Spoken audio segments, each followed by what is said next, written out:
Hi, everyone. Am I on? Can we hear me? I know I shout, but isn't Donna fabulous? She's just great. Well done, Donna. So I want to welcome everyone to the Skin Deep session. I am so excited to be here today. If anyone follows me on Instagram, you know that I've been up since 5 waiting for this time to come. And I'm really excited about the Beauty Beat for all the reasons Donna has said. This is the first ever event of its kind in the UK for women of colour. I had plans this evening or later on this afternoon. I've cancelled them so I can be here all day today because I'm just so excited. So my name is Dija Ayodele. I am a skincare specialist. I am the founder of the award-winning platform Black Skin Directory, and I'm also author of the best-selling book Black Skin, the Definitive Skincare Guide. It's amazing and such an honor to be with these ladies on stage today and comparing the talk, which is brought to you this morning by Boots UK. So a quick bit of housekeeping from me. I know there's going to be loads of questions from you guys for the panelists, which is great. They're all important. But what I'll say is, can you just hold on to your questions to the end? There'll be lots of time. We've got a 2-hour session. There'll be lots of time at the end for all of your questions as well. So with that, let's get into it. Right, okay, I'll take a seat. Kicking off with the skin basics. I'd love each of you ladies on the panel, Indiyah, Evie, Dr. Ejikeme, Simone, Mariam, tell us a little bit about yourselves and also what your personal skincare journey has been so far. Okay. Hi guys, I'm Mariam. Nice to meet you all.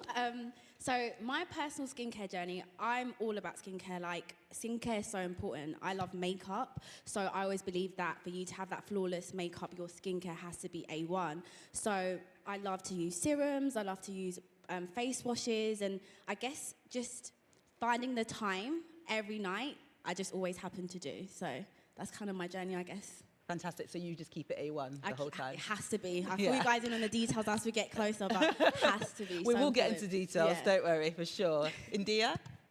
Hi guys. So my name's Indiyah, and I do a bit of everything, just living life. But yeah, as like Mariam, I'm really into skincare. I haven't had like a smooth skincare journey. I actually used to suffer from really bad acne, so I went through that whole phase. So like now being like a survivor, I should say, I really do understand how it is important to like just take care of my skin, because obviously having acne, I did suffer from a lot of like hyper-pigmentation, which does like sometimes get me down, and it makes it like really hard for like your makeup to just look flawless. But we'll get into it and I'll tell you all my tips and tricks and trying to keep my skin like soft and smooth. But yeah, literally. Fantastic. I think hyperpigmentation is a massive bugbear for so many of us, but we'll definitely get into that. I've got some questions about that as well. Is the other microphone down that end? Dr. Ejikeme, do you want to go next, and then we can use those 2 microphones on that side? Hi everybody, my name's Dr. Ifeoma Ejikeme. I'm a medical consultant, and I'm the founder and medical director of Ayodele Medical Clinic, a skin, hair and wellness clinic based in Maida Vale. We've won Best Clinic London the last 3 years in a row.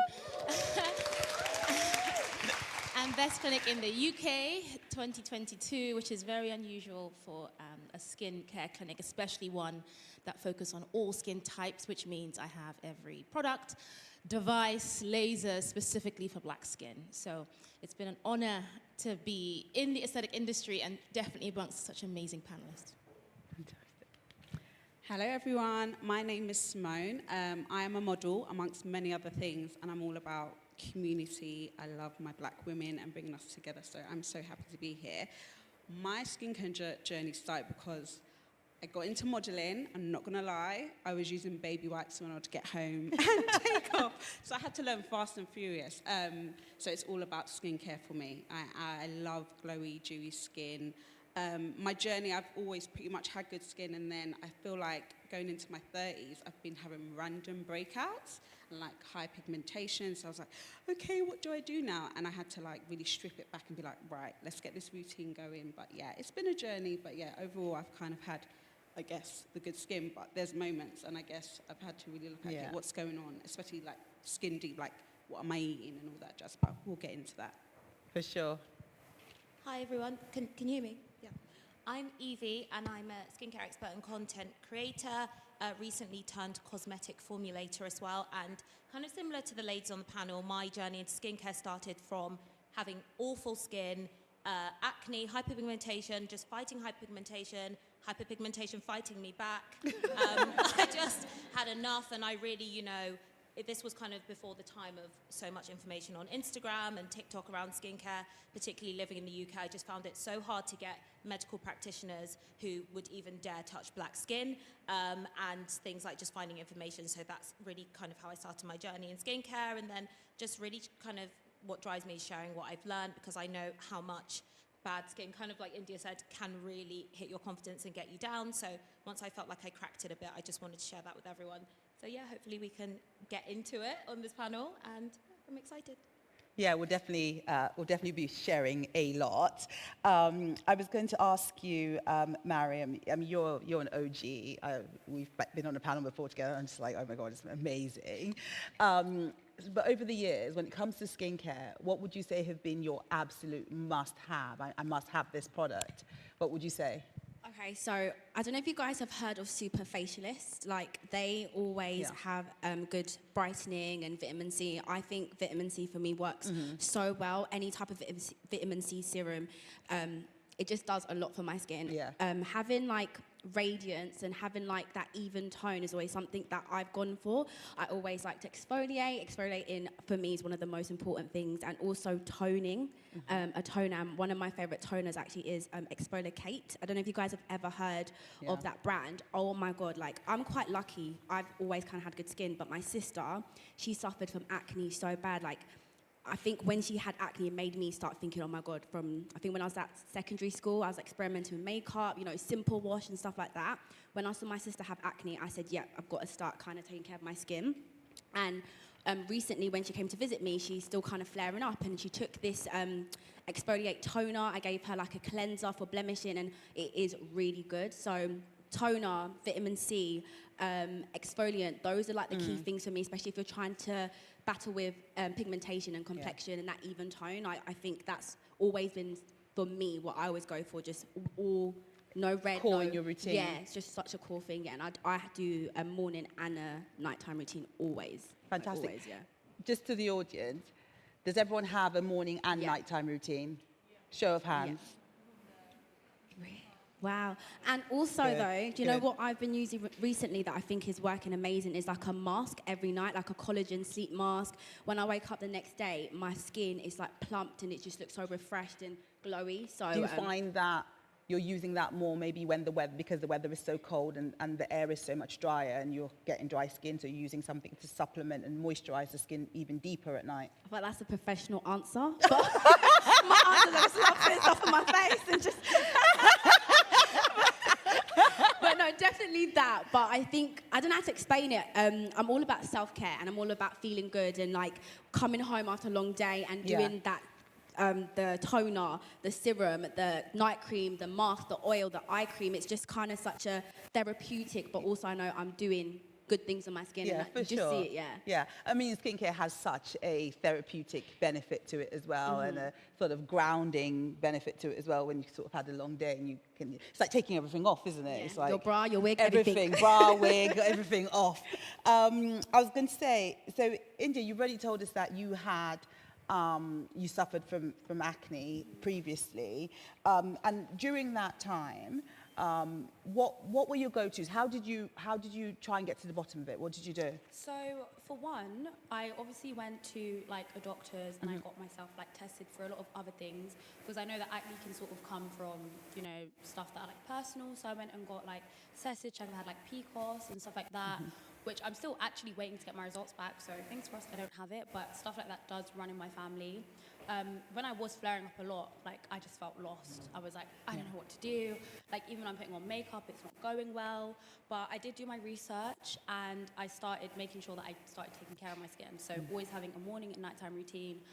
Similar to you, I fell in love with vitamin C serum. My favorite one is the one by Face Theory. Okay. And Azelaic acid. And that helped me a lot in terms of like my hyperpigmentation and flaring up. And when it came to nighttime and I would do all my serums, I would always lock everything in with like an occlusive. So I'd literally just use petroleum jelly at night all over my face just to lock all of that in. But I think when it comes to acne, as well as like making sure you have a balanced diet, it's just consistency. Like, and I think people seem to forget that like a skincare routine is like a lot of work. And even with me, like my lifestyle being so busy right now, like sometimes I'm like, damn.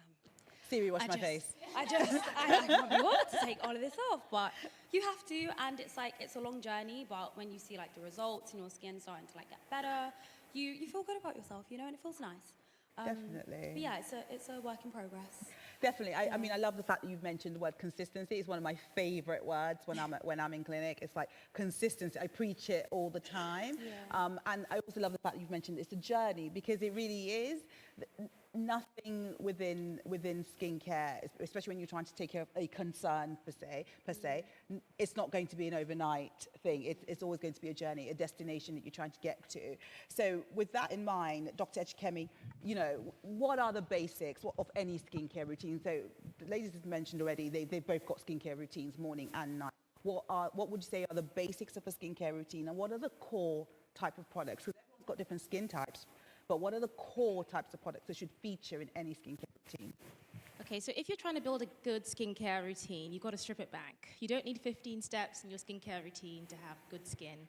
And I love the fact that everyone here has said it's a journey, because it really is. Your skin is going to ebb and flow. But you're building a skincare routine, there are 5 main elements. The first is a cleanser. That's just a face wash. That's our fancy way of saying face wash.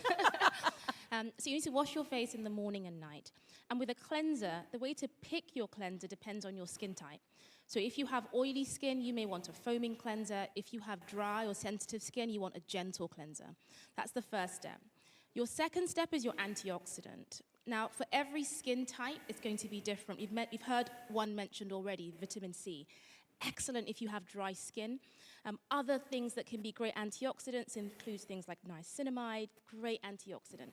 And this is there to help protect your skin.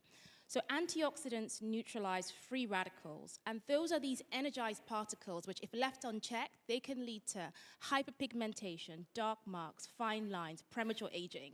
Who wants that? No one?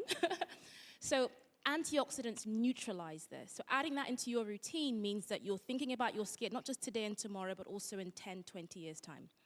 Step 3 in your routine is your moisturizer. Now, this is a key step. Now, we've heard a lot that, you know, of this panel, 1, 2, 3 of us have had acne. And if you've had acne or acne-prone skin, it means that often you develop this thing, what I call it product fear, where, you know, some people want to put everything on your face. If you've had acne, you want to put nothing on your face, or absolutely terrified of things, especially your moisturizer. But you do need a moisturizer. Everyone does, but it's picking a moisturizer that's suitable to your skin type.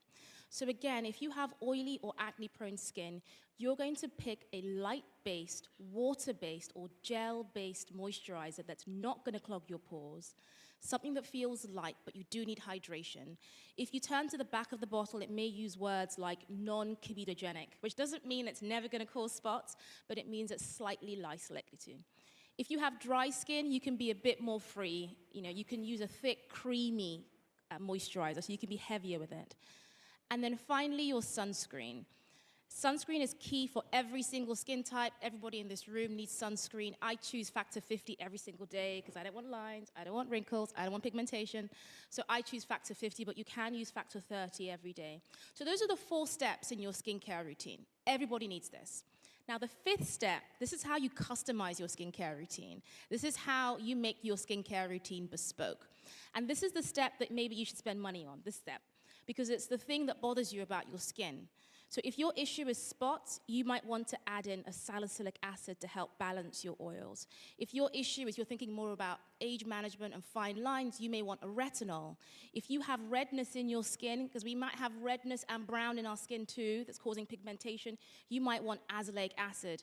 And if hyperpigmentation is your concern, we're going to talk through some key ingredients for hyperpigmentation, but you're going to pick something in your routine that's specific for that. So that's it. You wash, you antioxidant, you moisturize, you sunscreen in the morning. At nighttime, you wash, you use your bespoke serum or product for your core concern, and you moisturize. So that's the basics. Fantastic. Now, I saw everyone videoing. I feel like we've been schooled, appropriately schooled on what we're supposed to be doing. That's brilliant. And I was going to go over to Evie. I know you love a chemical peel. She sure does. I love a chemical peel, yes. Tell, I'll start with you, but tell us your favorite types of treatments and facials, and then I'll move that question over to Simone as well. So I think especially for skin conditions like acne, or if you're suffering from hyperpigmentation, or you want to tackle things like aging, the foundations, like Dr. Ejikeme has said, is a really good, consistent skincare routine that's targeted to your skin concerns. However, let's be honest, a lot of people that have very good skin, it's genetic. And a lot of these girlies are spending a lot of money on their skincare. And, when you see these celebrities and people with flawless skin or skin that looks flawless, it is because they are putting a lot of time, effort, and money into their skincare. So if you have a little bit of extra cash to spend and you do just want to take your skincare regime to the next level, then I love adding in a treatment. So I think there are various treatments that you can do to target various skin issues. One of my absolute favorites are chemical peel. I think most people on this panel have seen my face in some sort of shedding like a snake type format. It's really disgusting, but it really works. And what that is that you'll go into clinic and your practitioner will apply, it depends on the pill, but a blend of acids to your face. Now, what this will do is the pH level that they're at, this will kind of cause a superficial burn to your skin, and it will cause your skin to shed. So with chemical peels, you can get different strengths. You can get a superficial peel, which means that you can just go in clinic on your lunch break, get it whacked on, and then your skin won't necessarily shed, but over time, it will really make a difference in radiance, acne, hyperpigmentation, and just the overall luminosity of your skin. You can have a medium depth peel, which is what I tend to go for, and this is one that will get applied onto your skin, and then over the course of, like 5 to 7 days, your skin will start to peel, and then that new skin underneath will be really radiant. You'll see diminished lines, you'll see diminished hyperpigmentation, but it will also promote collagen stimulation in your skin, so that over time you can see that really kind of nice anti-aging effect, especially when you are really consistent with your SPF. Please don't get a pill and not use SPF, that will be a disaster. And then finally, you have like the real deep peels, and those probably are not I wouldn't say they're suitable for skin of color. I don't know what doctor says, but I would kind of err with caution. So things like phenol peels, which really should be applied by a doctor or a plastic surgeon. They are really, really deep peels, mostly used for like, if you have very, very deep wrinkles, they can almost make you look like you've had a facelift. So yeah, my peels of choice are medium depth peels. I often do one called the Perfect Peel, which is amazing. It makes you look disgusting for about 5 days. But on day 7, you're like, nobody can talk to me ever again. Talk to me nice. Talk to me nice. Talk to me nice, for sure. And it depends. If you've kind of really have serious hyperpigmentation and acne that you want to tackle, you might be recommended to do a series of peels. So a series of like 3 to 4 peels over a particular period of time, and then maintenance. But for me, because I've kind of got my home care down pat, I might have 1 or 2 peels a year. It just really revives and refreshes your skin. And it's just really great. It's just that extra thing that you can do to kind of get closer to the skin you want. But I really have to say, home care and what you do at home is most important, because you can be spending your money and getting all the pills, but if you do not have that really good home care routine, the results won't last, and you just won't see the long-term effects that you want to see. So yeah, if you have money, get a pill, but make sure you're wearing SPF. I think that's just I'm so happy you have really broken that down, because I'll start from the beginning of what you said. It is so true that when you see your favorite people on social or wherever you see them, and you're admiring their skin, I can put money on it that they're spending a lot of money on their skin. And there comes a point where, yes, your home care is going to do all heavy lifting for you, but if you want that sort of what I call lush skin, then that's where you kind of have to go into clinic and get things done. And I'm glad you've broken down the various types of like depths of peels. Definitely, for sure, that's a great point to remember about sunscreen. If you are not, if you're not in the sunscreen camp, you shouldn't even bother with the chemical peels. And talking about sunscreen, Dr. Ejikeme, quickly, just before I come to you, Simone, what is the rule of thumb for sunscreen? How are we supposed to be applying sunscreen to make sure we are well protected? So if you're trying to use a quick way of knowing how much sunscreen is, just to use 2 fingers. If you line up just a line from the base of your fingers to the top on both, that's enough for your head and your neck. If you're applying it to your full body, like you're on the beach, you need a golf ball size for your entire body. Again, we've been It's a lot. schooled. Simone, what about your sort of, do you do in-clinic treatments? Are you big on stuff like that? I love a bit of face gym. I don't know if anyone knows about face gym, but it's basically a workout on your face. Highly recommend it. I am into peels. It's not a peel, I did micro needling. That was an experience. I was a bit scared, I'm not going to lie, seeing all the blood coming out. And that took about 2 weeks to heal. But the face gym, they basically like beat up your face. And they use these tools, they use like a ball on your face, but my face, honestly, was like tight. It's like sculpting, isn't it? Yeah, it's like a sculpting face kind sculpting, of facial. Yeah. And then like I felt like they do like a bit of lymphatic drainage, where I have Invisalign at the moment, and I tend to grind. And the amount of knots that were around my mouth, and when they're all up in there massaging, like, it's amazing. And what I do suggest, because obviously it does cost money, like, record it, and then I just bought the tools, and now I do it at home. That's a really good tip. That's a really good tip. And also, another thing that I like to do, especially with stuff like procedures or techniques, if you go on their page on Instagram, not just necessarily Face Gym, but if you go on the page on Instagram, they usually show you a few tips there as well. Press save, do it do it in the bathroom by yourself. It's a really good way of getting a few things done. I've bought all the stuff and I do it at home, but I tend to like, okay, I'm going to go to this facial. I've done hydrofacials, which is like cleanser, extraction, exfoliation, and I don't do them often, but I do about like 3 to 4 months. But the micro needling was when I had really bad like pigmentation. It just wasn't like going. So I thought, I'll try this out. It's all trial and error, but I tend to just, I like massage my face like I would go to the gym and stuff like that. But I definitely will say I'm a safe kind of girl, because it does cost money. Yeah. But I think you should be like, treat yourself when you really want a deep, good cleanse, and then everything's at home, I would say. I think it's a nice mixture of doing stuff at home as well as doing your in-clinic stuff when you need that. And on that juncture, I believe we do have a couple of demos whilst we're in this session. And I think it's time for us to have the demo from Estee Lauder, who will be coming up on this side, and you'll be able to watch it on the screens as well.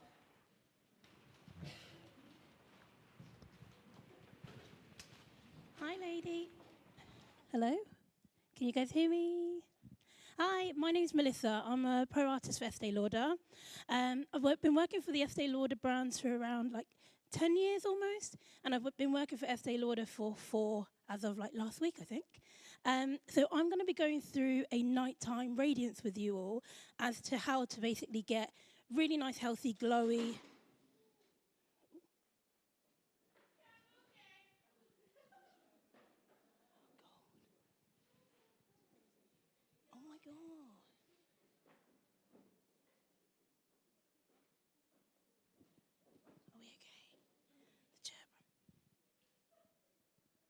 Are we okay? Be good. I'm going to be going through nighttime radiance with you all. My model is Akuthia today, and at the moment I've put on a cleansing balm. You're going to have to hold this while I talk. So I've put on a cleansing balm on her at the moment. This has lavender in it, and it starts off as a solid. You basically will use it, and it will then turn into an oil, and then you would get water in it, then turns into an emollient, milky, beautiful texture. This literally smells and feels like a spa. It's beautiful. It will break down all of your products, especially like waterproof foundation like Double Wear. Breaks it down in a heartbeat. It's beautiful. You can use it on your eyes, lips, everywhere. This basically will also kind of hydrate as it's removing, because there's advanced night repair in that. I will get into that in a minute. So it will hydrate as it's removing, so the skin will be left looking glowy and healthy. I mean, I did do this a couple of minutes ago, so a little bit of the radiance has gone, but I will be putting that back on in a second. So once you basically will cleanse, you will then go in with some micro essence. This will basically, sorry, didn't take the lid off. This will hydrate the skin for 24 hours. It will give it a really nice, healthy, angelic glow. So you can use this with your hands, and you want to just put a couple of drops on, and then you want to rub, and then you want to massage into the skin. I am going to use cotton pads on Akuzia, just because I find it probably easier on someone else, whereas if you're doing it on yourself, just kind of pat it straight in. So this will basically get the skin ready and prepped to then put your serums on. So we're bringing that hydration back, and now we look healthy and glowy even more. So then we're going to go in with Advanced Night Repair. So Advanced Night Repair is our #1 serum. Your skin literally shouldn't live without it. It's packed full of hyaluronic acid, and it will keep the hydration going for 24 hours. It minimizes pores. Sorry, I'm moving all over. It minimizes pores. And because it's a humectant, it will basically lock in that moisture and also hold on to anything else you then put on top of it. So you always want to start with the lightest or thinnest product first, so that it will penetrate into the skin, and then you want to work your way up to your moisturizers and things like that. So I did like just 1 pipette, that should be more than enough. And then I'm going to go in with our vitamin C brightening serum. So vitamin C will help with brightening any kind of hyperpigmentation, brightening the skin in general. It just gives it a really nice radiance. And again, you're putting this on top because this will be slightly thicker than the Advanced Night Repair. So then you're going to go in with your eye cream. And I'm going to be using our Matrix, which has a cryo steel wand. It will help to basically cool the skin, depuff, and kind of minimize fine lines.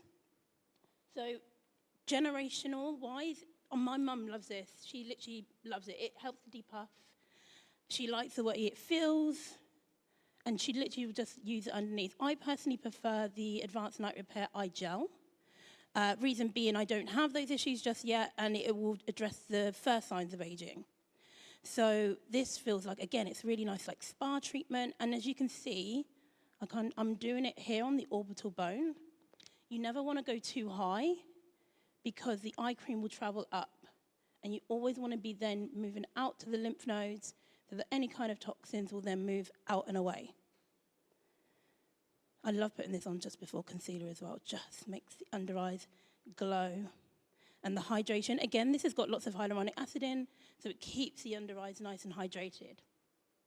So then that's when you're going to go in, with your Revitalize Supreme Night Cream.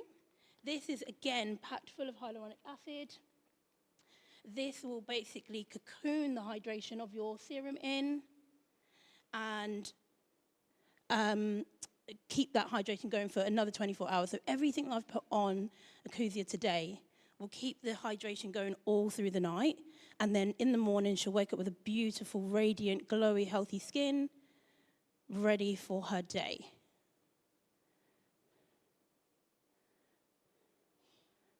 Literally beautiful.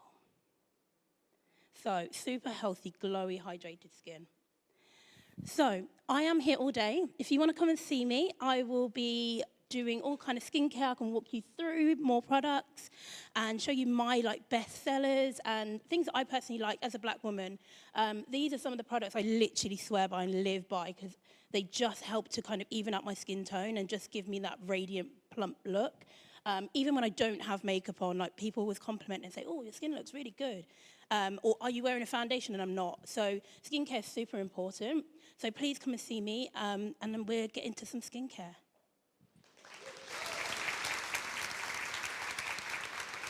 Thank you.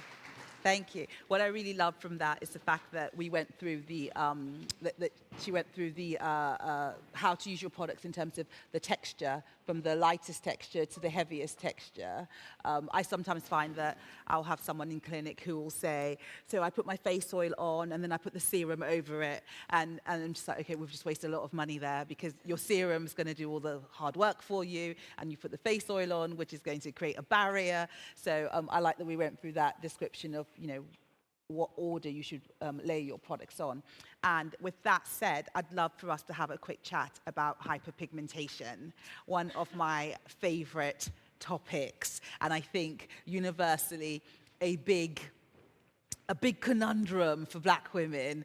I think if there's ever anything I talk about a lot, it's that, and the questions I get asked are a lot about hyperpigmentation. So I'm going to go straight over to you, Dr. Ejikeme. Just give us the lowdown. What is the most effective way of getting rid of hyperpigmentation? See, that's the million-dollar question, isn't it? I know, right? We'd be in Bahamas right now We'd be in the Bahamas. if we had the answers. I think the reason for that is because there's so many different causes, and the treatment depends on the cause. So why do we get hyperpigmentation in the first place? It's actually a protective mechanism, believe it or not. Our skin's response to stress, if you're black or you have mixed heritage skin, is to produce pigment. So this is actually a protective mechanism.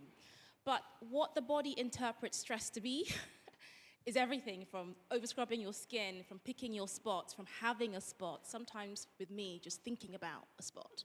So it just, and you know, some people say, I never touch my spots, I still get a dark mark. It's just your skin type. But remember, it's a protective mechanism, so there's a good in there somewhere. So when thinking about treatments, it depends on the depth of it. A good way to tell whether it's going to be easy or more difficult to treat is just find a patch of pigmentation, any one. I've got plenty to show you, so I'll show you one on my hand. If you stretch it, if it gets brighter, it's superficial, which means treatments that you can get from your local pharmacy or products at home may improve it. If you stretch it and it doesn't change color, that's dermal pigmentation. Don't pour money down the drain on that. Don't jump from product to product to product. It was unlikely that topical treatments alone would improve that. So let's talk about the different types of treatments that you can use for hyperpigmentation. I like to group them broadly into two groups. Things that exfoliate the skin, and then things that reduce pigment. So exfoliators, that stretch test again, if you're stretching it and it's generally improving, then exfoliators can help. And these are the skin acids, like glycolic acid for short periods of time, mandelic acid, kojic acid can all be really helpful with this. Even vitamin C, to some extent, can be helpful with this. If you're stretching this and it improves a little bit, then we need a group of products known as tyrosinase inhibitors. So in the process of producing pigment, there's a really key enzyme called tyrosinase, and there are a whole host of different products that can partially block that step. And these are known as tyrosinase inhibitors. And ingredients include things like arbutin, stronger ones like hydroquinone, less strong ones like cysteamine, tranexamic acid. These are the types of ingredients that can partially block that process, which means they don't necessarily change your skin tone, but some can, but they can help excited cells. So sometimes pigment-producing cells can be a bit excited, so it kind of calms that down. So when you're thinking about how do I get this into your routine, there's two steps. If you know you're the type of person, and I'm one of these people that always gets dark marks, then you need something really gentle in your routine, kind of in the background, that reduces how frequently you get dark marks. So this may be a kojic acid, an arbutin, a vitamin C, tranexamic acid that's just low grade in your routine to help reduce it. But if you have dark marks, then you may need something stronger. If you have melasma, which is a pigmentation that's usually on the cheeks, upper lip, forehead, it's genetic or hormonally driven, you may need something stronger. You know, that's when the prescription medications can come in, and the treatments, as Evie has described, things like chemical peels are brilliant for this. Certain types of lasers, and we can talk about lasers later on, maybe in questions, that certain, very, very few, don't jump for lasers, be very cautious with lasers, but there are one or two available globally that can be helpful. But peels are readily available. Microneedling after your skin is prepped.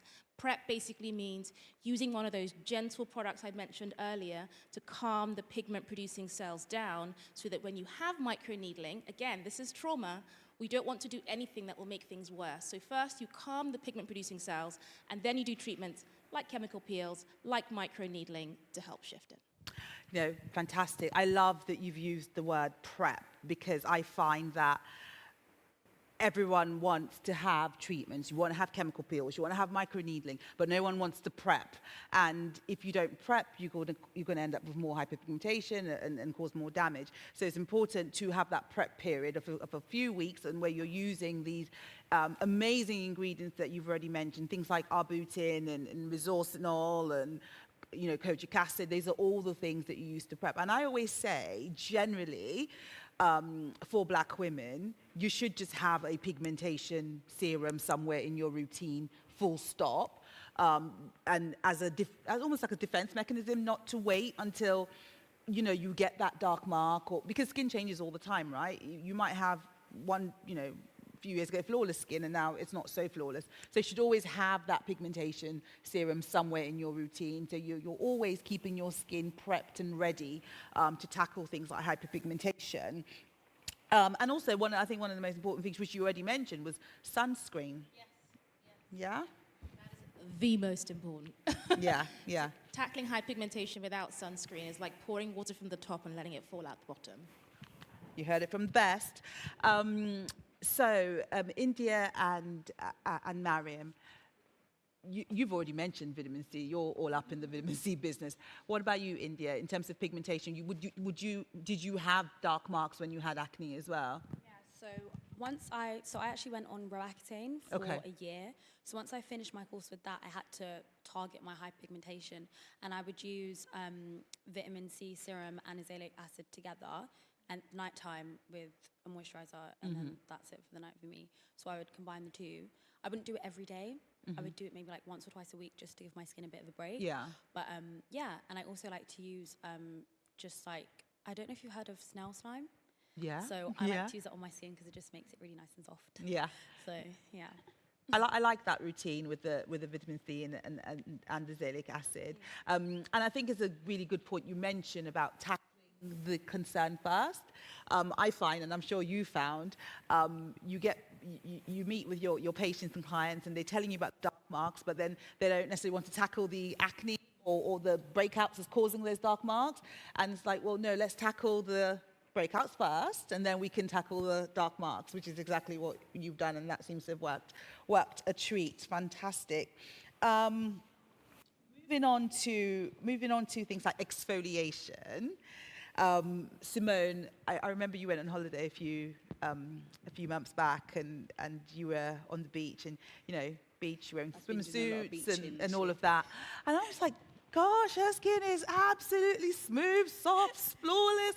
Give us the lowdown, come on, spill. So my routine is, I'm quite lazy, so I double cleanse. I'm a cleansing balm kind of girl, and then I'll cleanse. I have a Dermalogica microfoliant, I think I'm saying it right, and they've also brought out a more sensitive one. It's just exfoliates but really light. And then I'm about my vitamin C. I love my Bobbi Brown vitamin base, and it's a primer too, but I'm always about the glowy, the dewy skin, and then SPF. I was a bit naughty. I haven't been always an SPF kind of girl. I used to be like, I don't need it. I learnt the hard way. And then, I've always just been about like a mist spray, hydration spray I really love as well. And then I'm into my shea butters when it comes to my body. There's a black-owned brand called Liha, Liha Beauty. They do amazing products, and it's black-owned, so check them out. But I've always just kind of been about the radiant and glowy, dewy skin. So I always that's my base. So you keep it simple, really? I do, I keep it simple. And then obviously when I have my flare-ups, the skin started moving mad. And which I will say, you should definitely get checked sometimes at the doctors, because it was so bad. And I think it happened after I had COVID, that C word. And then I noticed my hair was falling out, so I said no. I said to the doctor, I need tests done, like my skin's breaking out, it's just moving mad. And my iron levels were really, really low, really, really low. And then I think I was like low in also vitamin D, so I take now my vitamins and things like that. And it's just, I think as women, we're like, oh no, like I need products, I need the skincare products, but sometimes do take a look at like what are we eating, like, we have menstrual cycles. I only learned recently we only have a week off. Like, we're always constantly going through stuff. So I think I'm become more mindful in terms of what I'm putting into my body, as well as like, all the lotions and the potions and stuff like that. I think sometimes we have to get to the root of it and see what's going on. I love that. I absolutely love that, because the skin is just, like an outward, it's what we present to the world all the time. So therefore, I imagine that when we do have breakouts and all that sort of stuff, that's what we want to tackle first, right? But there's so much, it's just a sign that there's something else going on and so much more going on. And especially things like hormonal spots. I mean, I've had to say to people before quite sternly in clinic that this is hormonal. There's no amount of product I'm going to give you that's actually going to tackle this unless we try and settle a few things. And at that point, I'll say, it's good for you to see a doctor or something like that. But we all want, and I find that a lot of people, and I think we've all done it, we'll just sort of go online, this person's got similar skin to me, what are they using, I'll buy that, and not realizing that actually maybe it is much deeper, it is skin deep, it's much deeper than it is, than the skin is just telling us. So I like that you kind of took the time to investigate, go deeper and find out what's happening. Evie, in terms of things like pigmentation, I know you're big on your pigmentation serums as well. I have seen you. Give us, what's your favorites? What's your favorites that you're using? So I am a real advocate of, if you've tried so many over-the-counter products, please just try and get a prescription, something prescription strength. So it's not for everyone. If you've got basic skincare routine or you're just getting into it, I think, like Dr. Ejikeme mentioned, tyrosinase inhibitors for pigmentation are amazing. I particularly like azelaic acid too, because it will treat those grey spots that you get, but also if you get redness. So that kind of treats both of them. I think retinols, any kind of retinoic acid, so retinol, retinal, and then all the way up to prescription strength tretinoin, has probably, for me, made the biggest difference to my skin. It basically speeds up the rate at which your skin cells turn over. It makes your cells talk to each other and act younger and kind of do more positive things, so those dysfunctional skin cells get more regulated. And for me, that has been amazing. I think we're quite lucky now in that, you don't necessarily have to spend loads and loads of money at a dermatologist to get a prescription. Actually, there are some online prescription services. I don't know if you guys have heard, so like things like Dermatica and Skin and Me, where you can actually consult with the dermatologist online, or actually loads of dermatologists now moving online and offering online services, and then you can get affordable prescriptions. So I would definitely say kind of start with your over-the-counter tyrosinase inhibitors, the ones that we've mentioned here, and then if that's really kind of not doing what you want it to do, go and speak to someone. You can get really affordable prescriptions now. That has completely changed my skin. And I think, just kind of like Dija touched on, just because this person is using this and it works for them. I mean, I think a YouTuber a couple of years ago convinced me to start putting lemon oil on my face. Oh, wow. I was rubbing potato skin on my face. I was doing all sorts of a madness. So sometimes it does really help to, even if you just pay for a consultation, to speak to someone, get some recommendations, get a feel for the kind of ingredients that maybe your skin needs, and then according to your budget, you can either kind of go down the route of doing it with a professional, or maybe kind of get some over-the-counter products that have kind of a lower level of those ingredients that you're looking for. But that's kind of how I go about tackling hyperpigmentation, for me anyway. I love that routine. Well, I love everything you said apart from the lemon oil and potato skin. Things, I'm just too lazy for that kind of stuff. I'd be looking at the potato going, no, I just want to eat this. Let's make some chips or something. So, I have heard of some, I want to use the word crazy, I guess. Some crazy solutions and things and hacks. And I mean, personally, I hate the word hack anyway. I'm just like, let's just get a proper routine going. We don't need the hack. So, thank you for that. You also mentioned about retinoids. Now, let's just get a feel from the audience in terms of retinols. What are we thinking? Someone tell me what they think of. When I say retinol, you think skin renewal, you think your rectum in your body. Retinol is in the product. That's what you think. Okay, right. Okay, I get you.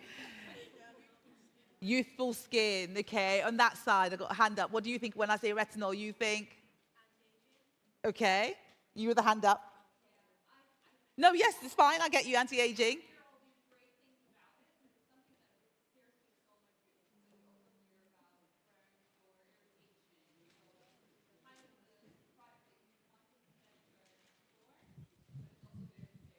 Okay, so I hear fear. Okay, so so for us here up on the panel, I hear fear, I hear anti-aging, I hear youthful skin. Let's get into it, because you've already mentioned, Evie, that is something that's on your radar. Are we all into retinols on this panel? So I hear fear there. Okay. Okay. What about you, Indiyah?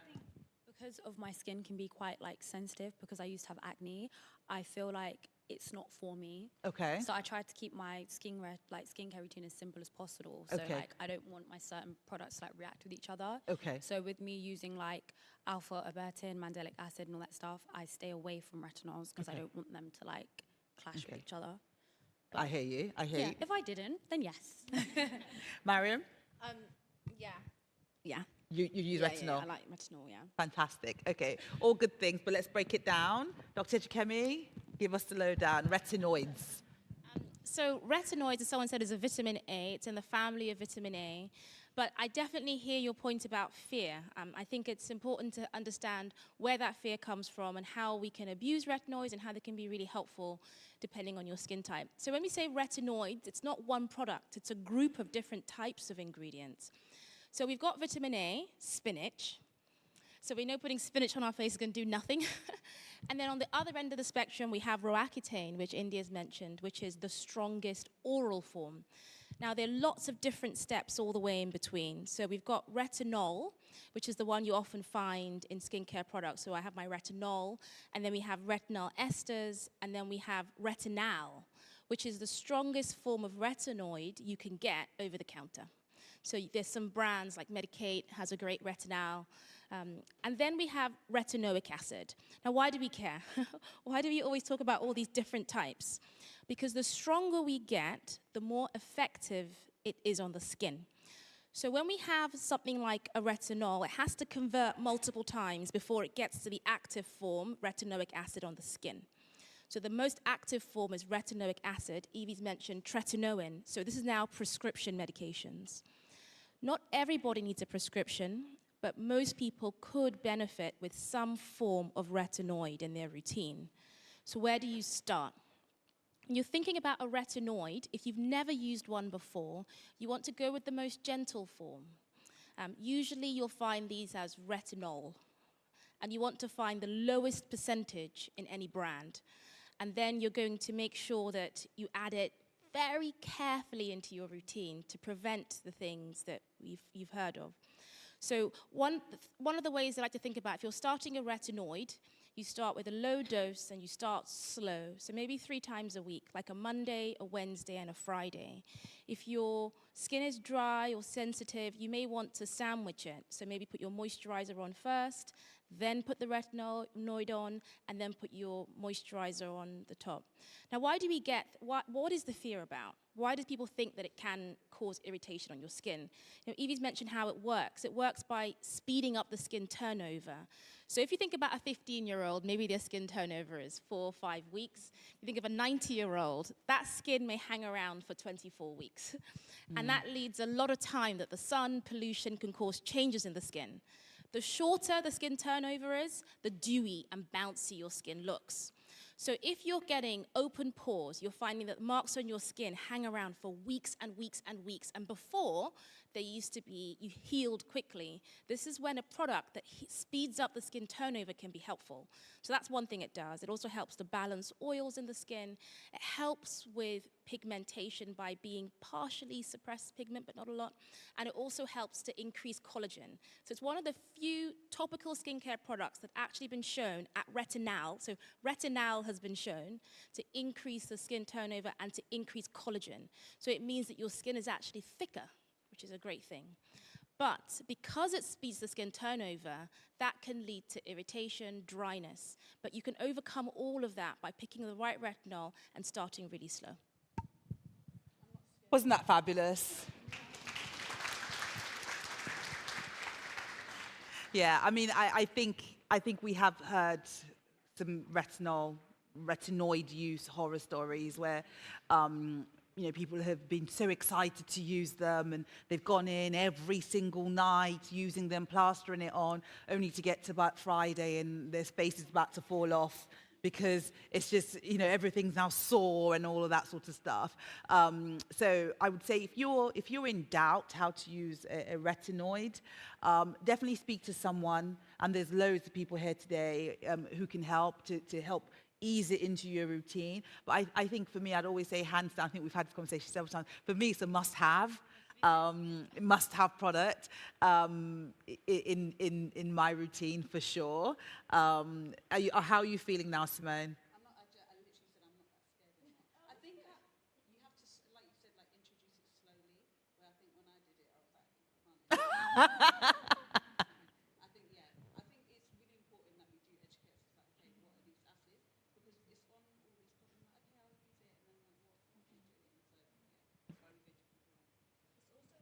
It's also what you combine it with. So I think when I say, you know, if you use a stronger skincare active, then pare back the rest of your routine and really focus on hydration. So you don't really want to be introducing a retinol or any kind of retinoid and then, I don't know, using a glycolic at the same time and using a vitamin C at the same time. These ingredients don't necessarily all pair well together unless you're buying it in a formulation where they have been specifically formulated to be together. So if you're starting, maybe you do, I don't know, your daytime, your antioxidant like you mentioned, or if you really need a gentle exfoliant, if you're blemish prone, you add that in the daytime, and then on your 3 nights a week or however many nights you need for that product, then you just do that retinol and the rest of your routine is solely focused on hydration, because I think that makes a massive difference. I find whenever I kind of go crazy and start combining different things, that's where it goes wrong. So I think that's great advice. We do have one more demo coming up from Boots number 7, but I'm going to throw one question in there only because it's just come to mind from what Evie's just said. You've spoken about so long as it's been sort of put in the formula, the ingredients are mixed in the formula. Now, we have, when I look at the skincare market, we can sometimes have 2 camps. We can have camps where there's every single ingredient in a bottle, your vitamin C, your alpha-arbutin, your hyaluronic acid, you have all of them in different bottles, and then you can have the consumers going, right, okay, eeny, meeny, miny, mo, I'll pick this one, then I'll get that. And it's all very confusing. Or you can have the camp where everything's been pre-formulated for you already and pre-mixed already. What are your thoughts on that? Should people be pick and mixing, or should it be a generalized formula that's already been done? Who wants to take it? I have strong views. Let's hear your strong views. Do we want to hear strong views? Yeah, let's hear your strong views. So I am fortunate enough to work in the lab with a lot of skincare brands now and kind of see the formulation process. I think, yes, if you're really on a budget and if you kind of know that there's one ingredient you need, so maybe you're like, my skincare routine is super basic, I just want a vitamin C, then you can go for one. But I think when people start playing Dexter's Lab, that really, really scares me, just because not all ingredients are made equal. So you can buy a vitamin C from a brand, it's just a vitamin C, and then another product, another ingredient product from another brand, and they're not necessarily created equal across the board. So for me, it gets a bit scary when you're just trying to mix and match too much, especially if you're kind of just starting out in your skincare routine. I think we have to remember when products are formulated, it goes through so much testing, it goes through so many people, it goes through so many experts. So for me personally, when I put stuff on my face, I almost want to trust that the expert that has combined those ingredients has done it correctly. I mean, I'm the girl that put lemon, oil, and potato on her face, so I don't necessarily trust myself to combine the right things. So I would say, particularly if, you know, you're like, actually, my skin might need a retinol and an exfoliant and an antioxidant, and I know I want to use all these things. You know, when you add up the money, you're spending the same. I'd rather kind of put money into a really nice, sophisticated formula that's going to work well than, you know, trying to buy a few £5 serums here and there and see how it goes. That's personally what I think. I think there's so much truth in that. I really empathize with that. But when I see my patients come in, just like with Dija, sometimes you see someone walk in and their skin is just like butter, just amazing. And they talk me through their routine. And I'm like, but actually, this routine has given you this skin. And, you know, they tell me how long they've been using this routine for, and they've been using it for a long time. I rarely will get you off those products. I will say, okay, somehow this formulation is working for you. You've tried, you've tested it, and it's working. But if it's a multifunctional, loads of different products routine, and the results you're getting are haphazard, your skin is now talking to you and giving you very, very clear messaging that the combination of products or the way in which you're using isn't working. And that's when you need to say, okay, actually, maybe I need rather than having these different products. Maybe they're the right names of ingredients, but when they're mixed together, it's not quite working for me.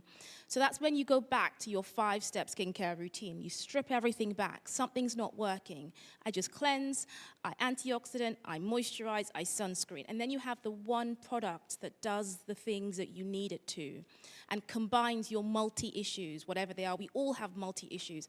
I want a bit of a retinoid. That will help me balance out my oils. That gives me a bit of a glow. And I don't want many steps in my routine. And if there's a product that perhaps usually will cost less than the combinations of those 15 ingredients, if you can have one product, that's the one that I recommend you invest in. So that's the one you can invest in. If it exists for you, great. But sometimes it doesn't, and you need to, trial and error. Yeah. I think there is a trial and error element of skincare. We'd love there not to be, but there is. And just because something has worked for one person in one particular way doesn't mean it's going to work for you. But I think a lot of people want that definitive answer that, yeah, this is the thing. And sometimes it's not like that. This may work for you. All the evidence we have shows that it should work in this way and it should work for you. But however, you might be that one person and that it doesn't work in that same way for, and it doesn't make it a bad product necessarily. It means it's not a product that's working for you, but it's for somebody else, it might be absolutely fine. So there is that element there as well. Would you guys say that you mix and match a lot? Do you like the individual ingredient products, or do you kind of just go for one thing and you know that it's got everything in it? I mean, for me, it depends. How I do my skincare is kind of what kind of result I want. So if I feel like my skincare needs hydration, I'll focus on products that is for hydration. How I am when I do my skincare, I like to look glowy. I love that full on. Literally looks like I've stuck my head in petroleum jelly at the end of the night, and I love that. So if I'm doing makeup, underneath my skin will be all hydrated, and I feel like it creates that canvas. So depending what kind of makeup I want as well, means I might use a different product. So one is focused on radiance, one is focused on hydration, and one is just focused on just like making your skin feel plumped and stuff like that. So that's how I do mine, depending on what kind of result, how I want my skin to feel as well. You're going for the end result. Yeah, because I'm quite lucky. Like I said, I can try products and my skin doesn't react too bad. The only times my body changes with my skin is when it's my time of the month. So that's when I'll notice, okay, maybe some spots might come. I do have PCOS, so I get ingrown hair sometimes. So laser helped me. So my most battle was with my PCOS and my ingrowns, and I'd get underneath here. So my skin, I've just been quite lucky. So I've been able to test things like retinol, and been very lucky not to have bad results. So that's how I do mine. Sounds like your skin's quite resilient in that. Yeah, I'm quite lucky with that way. Yeah. Do you like the multi-products, or you kind of... Yeah, so I'm definitely a multi-product girl, but I tend to do the multi-products in the nighttime. Okay. Again, because I'm so conscious of my hyperpigmentation. I know that a lot of serums and stuff you can use can react quite terribly to the sun and actually make your skin worse. So when it comes to the night and I've done my 3 steps, I always lock it in, put on some nice an occlusive, I would literally use petroleum jelly. Yeah. And go to sleep. I hear you. Yeah. Thank you for that, ladies. And on that note, Boots number 7, are we ready for the demo? There she is. Can you hear me? Yeah. Thank you so much, Dija. Hello, everyone. My name is Andrea, and I'm the Global Education Specialist for number 7. And today I'm joined by beautiful Benita. And we'll just take you through a quick demo of our ProDerm scan. So the ProDerm scan actually allows you to, it conducts a skin analysis of your skin. So you'll be able to tell us Benita's hydration levels, pores, fine lines and wrinkles, and oil balance as well. On top of that, it also reads Benita's skin tone. So that will allow us to know her foundation, concealer, and powder shade. So without further ado, let's go into it. So what the device does is it illuminates the skin using 12 LED lights, which allow us to see features that are 5 times smaller than human hair. So, the first touch point is the forehead. I'm going to do this with my left hand, so bear with me. I'll be fine. we go.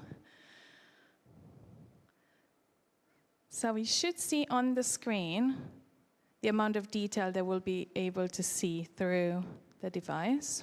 It magnifies the skin 30 times through the lens, and then the app will measure everything that needs to be measured to give us the skin reads. Our next touch point is the eye area, and this scans for fine lines and wrinkles. Then we have our cheek area for pores and hydration. And then our jawline for skin tone analysis. There we have it. So now the app is analyzing the results. This is, by the way, a completely free service in Boots, number 7. And I'm joined by 2 of my colleagues, Charlotte and Megan, today at the number 7 stall. So you can come and get your program scan done as well. So the app is doing all the heavy lifting.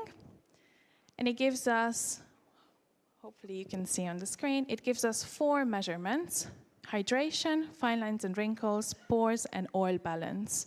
So they're all measured out of 5. So you have your hydration, and I'll click here to show you a zoomed image of Benita's beautiful skin. Benita scored a 4 out of 5, so she's very, very well hydrated. Then we have fine lines and wrinkles, another area where she scored great, a 3 out of 5. This is a focus area, so ingredients such as peptides, peptide blends can actually stimulate the cells in our skin to produce more collagen and therefore minimize the visible signs of aging, such as fine lines. But also the hero ingredient that everyone spoke about today, retinol, will help a lot with fine lines and wrinkles. Then we look at pores, and hopefully you can see this on the screen. Pores are measured by how large and how many pores you have visible on the screen, on the skin. This is not scary at all. It's perfectly normal for us all to have pores, and we can't actually minimize our pores, but we can really cleanse them really well to minimize the appearance of them. And then last but not least, oil balance. So with oil balance, you actually want to be a 3 out of 5. And Benita, you're spot on, a 3 out of 5. So you don't want your skin to produce too much sebum and to be too oily or lack oils. And you can see here on the screen, there we go, the fluorescence here indicates Benita's oils on the skin. And then at the bottom of the screen here, you have your foundation shade matches, and then also concealer and powder shade matches as well. So it's a really incredible service that allows us to measure the skin. Make sure to visit us at number 7. And if you don't get to do it today, again, it's a free service in Boots. So thank you so much, Dija. Thank you, Benita. Thank you.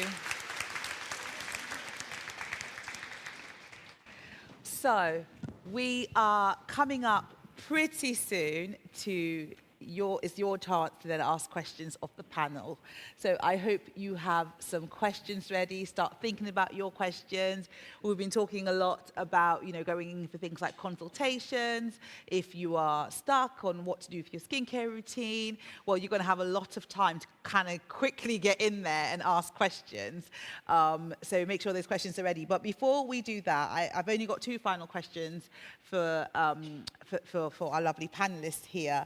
And I find that when we talk about skincare, we all tend to talk about things like the ingredients we should use and all that sort of stuff. And a lot of the time, consumers are very much like, just tell me what product. People just want to know that. So with that in mind, for each and every one of us here, what would be your number 1 desert island product? The actual product itself and its name.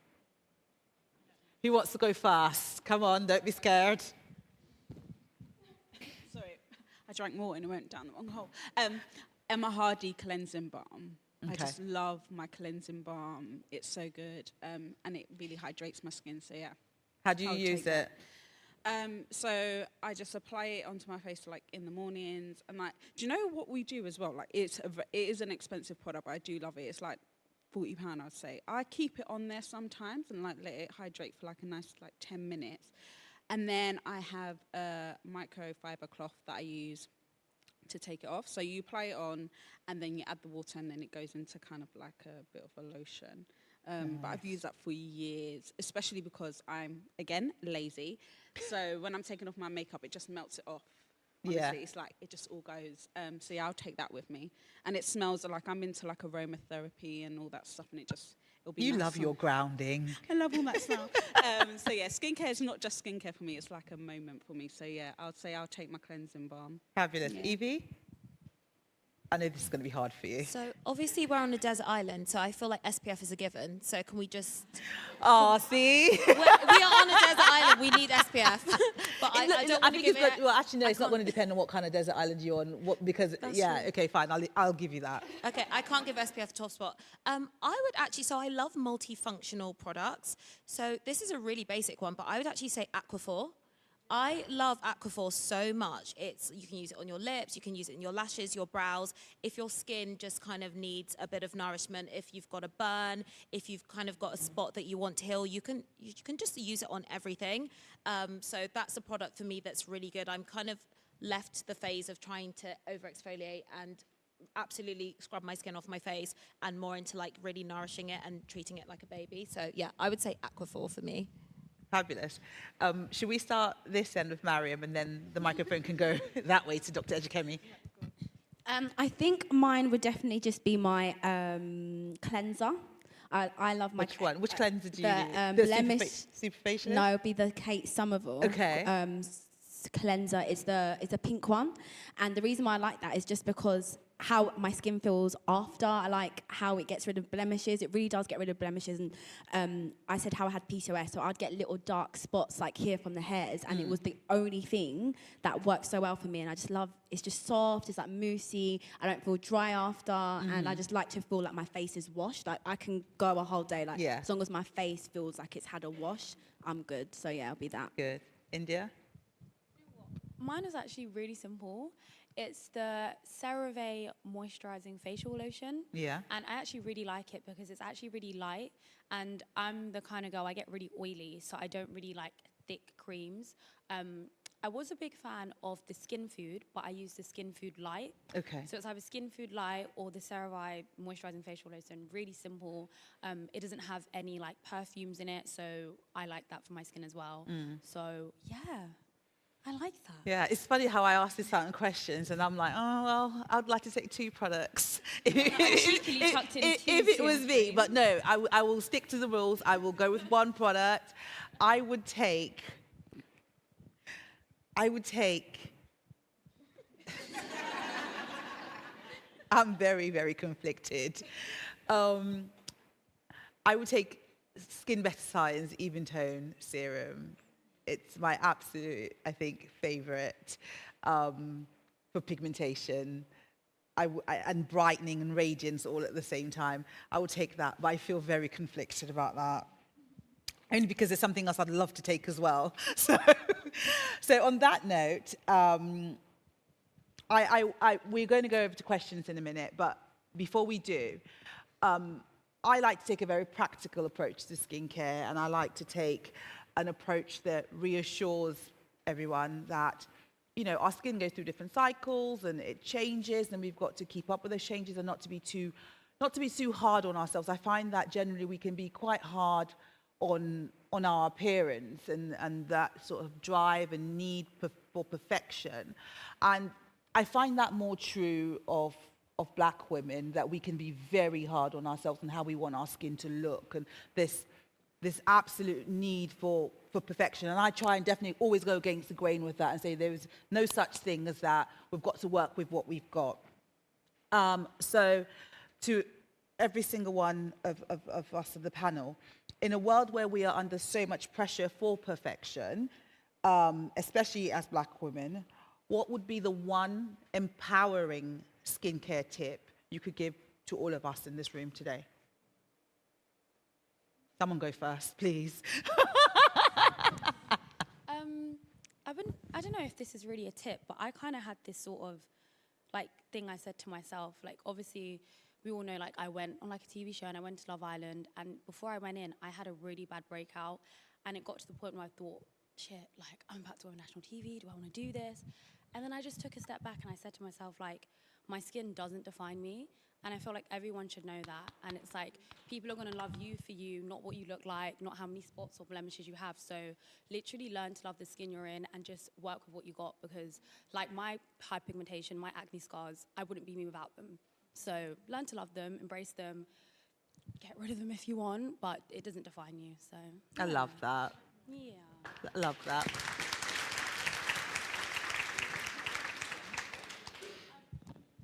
I would say sometimes with skincare, I think you always feel like you're alone. And I think skincare and your skin is so personal. I think when you have no makeup on, you're just your most vulnerable. And I think it can be scary when you're around people, especially when they have good skin. I would say always seeking help. I feel sometimes opening up about the problem I feel like when you open up about problem is better than not, because there's always going to be a resolution. Mm-hmm. And like what Indiyah says, I think you have to really kind of be confident in you at your worst, if that makes sense. You have to really like love that. I went through a stage where I was really insecure. I'd burnt my skin, and it stopped me from doing work. Like, I'd wake up depressed. I couldn't do anything. And you have to, it's like a mental thing. You have to get yourself to stage, and you look at yourself and you be like, this is a situation. I could either hide from it, hide from the world, or I could avoid it, or I could even, you know, when you want fast results, so you're gonna try shortcuts, and you know you don't get the long-term results. Like, it's like a shortcut term thing, and then you mess it up. So I think embracing and taking on board the issue, like owning it and not letting it define you, I think that's the best way if you can say it. And also I think being open about it helps as well, because I think the worst thing is going through something, especially as personal skincare, and feeling like you're alone with it. You want to feel like you can speak to someone, or they can help you. So don't suffer in silence as well. Like, a friend in need is a friend indeed, right? Yeah, for sure. A problem shared is the problem halved. I would say always remember that a future you is going to look back on the current you and be like, she was amazing. She had such good skin. She was so this, that. So you need to enjoy it, because literally every single thing that's on your body right now, your hair, your teeth, a future you is going to say, you were incredible. So you might as well enjoy it. I think that's the first thing. And the second thing is, similar to what you've heard already, just knowing that every single person has their own struggle. Sometimes you look at people and you think, oh my goodness, she's got such amazing skin, but there's so many other things going on in her life that are amazing in yours or his. So I think that remembering that everybody, any skin issue that you have is a moment in time, but it doesn't mean the rest of your life needs to go down because you're having a temporary skin issue. When I'm in clinic, I look at someone and I say, one of the first things I say is, what do you like about your skin? I say, no, I've got this thing. I'm like, yeah, but what do you like about your face? Because when we have an issue with the skin, we tend to magnify it. It becomes the only thing that we can see. You forget about your beautiful hair, your amazing smile. The fact that when everybody looks at you, they're not looking at that spot or the pigmentation. They're looking at how beautiful your eyes are, your amazing smile. So just remembering that when you have a skin issue, the rest of your face is still there. The rest of you is still there. And you're magnifying it in your eye, but nobody else's.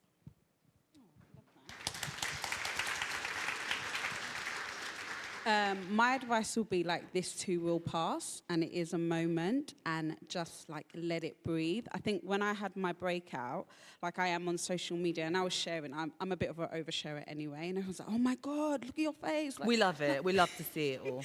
and I was like, it is what it is. And I got a bit more conscious, because obviously with modelling, they had to keep reapplying more makeup and stuff, but just let it breathe. And, you know, like I said, maybe look around what is happening in your life and stuff like that, and just do a bit of mindfulness, take care of yourself, and it will pass. And then you'll be like, oh my God, like, remember when I had that? But yeah, just take time, let it breathe. And the more I shared, everyone's like, oh my God, I've been through that. Or like, yeah, I go through that. Or like, I'm covering this up. Just let it breathe. Yeah. That's going to be the little takeaway, isn't it? Let it breathe. Breathe, excel. Waiting to excel. So I would just say the biggest breakthrough for me is that your skin looking perfect doesn't necessarily mean it's healthy. And healthy skin has blemishes. Healthy skin has hyperpigmentation. Healthy skin has lines. Healthy skin has big pores. You're a human being. You're not a doll. You're going to have it. Everyone has it. It honestly doesn't matter. And really shifting the focus from trying to get your skin to look perfect versus, does my skin feel healthy? Am I healthy? Do I feel happy? I think that is, for me, that's the biggest game changer. And that's the most important thing. And I would also say people really don't care about you as much as you care about yourself. So people are not looking, they're not looking at your bad skin. You've got bad skin, somebody's worrying about their lumps, somebody's worrying about this. Everyone thinks everyone's looking at them. But when was the last time you really noticed somebody's skin in the street, unless you were like, it's flawless? But how often do you notice flaws in other people? Really not that often. And then finally, we are literally all on a spinning rock. It literally doesn't matter. And I think for me, that is just, it just puts everything into perspective. And just like Indiyah said, you are just so much more than your skin. It doesn't matter. And there's so much more to life than how your skin looks in a particular moment in time. Yeah, I love that. Spinning rock. I think the only thing I would add to that is you know, not to compare. I think we can spend so much time comparing ourselves to other people, especially when we are maybe using a social media tool like Instagram, for example, and we're seeing a highlight of people's lives. We're seeing them in good angles. We're seeing them with light shining on their face, blurring their skin. There's so many tools that people are using nowadays. And if you are sat there comparing, you know, that's going to be what actually does it for you and makes you unhappy. And there's this line I wrote in my book about when you see someone with supposedly flawless skin, I bet you they have 6 toes. just try not to think, you know, in that sense, because you know, it doesn't exist. That flawlessness actually doesn't exist. So thank you for those very empowering words for us to leave our esteemed audience with. And on that note, the floor is open for questions. There will be roaming microphones available. So please do. I see one hand up, or I see 2 hands up, or I see, okay. Okay, so we are all going to answer questions. If you want someone to ask a particular question, then mention that person's name. But there's a microphone over here.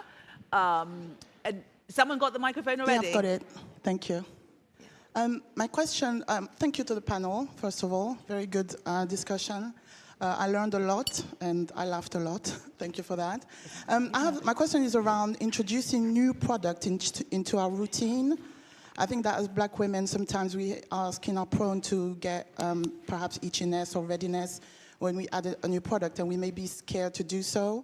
So how can we combat that and be, you know, feel confident in upgrading our routine? Thank you. Dr. Ejikeme? Yeah, I can start. So I would say always do a patch test. I am guilty of not doing this. I get really carried away and I get really excited and I just put things on my face and then regret it. But I find doing a patch test is really good. So where I like to do it is in the kind of inner elbow area to see if you get any immediate reactions, but also on your face, like around your jawline, just to test for maybe like 3 days to make sure that your skin isn't going to have like a really adverse reaction to a product. And I would say only introduce 1 new product at a time. So if you do have a reaction, then you know exactly what's causing it, because it's very hard to know what's causing your skin to flare up if you're trying out all these different things. Fantastic. Anything else to add? Brilliant. Fantastic. I see a hand up here. Right there in the black top. Hi, thank you to the panel again. I've got a question regarding collagen and ingesting collagen, because that also seems to be a topic that's quite big at the moment. So I'd like to get your views on if ingesting collagen is actually productive for the skin, or is it harmful? That is a question that comes up so much because there's so many brands pushing oral. We're talking about oral collagen, right? Ingesting collagen. Just checking the question, yeah. There's so many brands pushing this at the moment.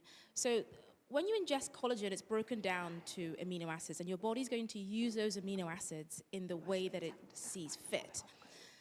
But if you asked this question 2 years ago, I would have said, no, there's nothing, there's no evidence, stop wasting your money.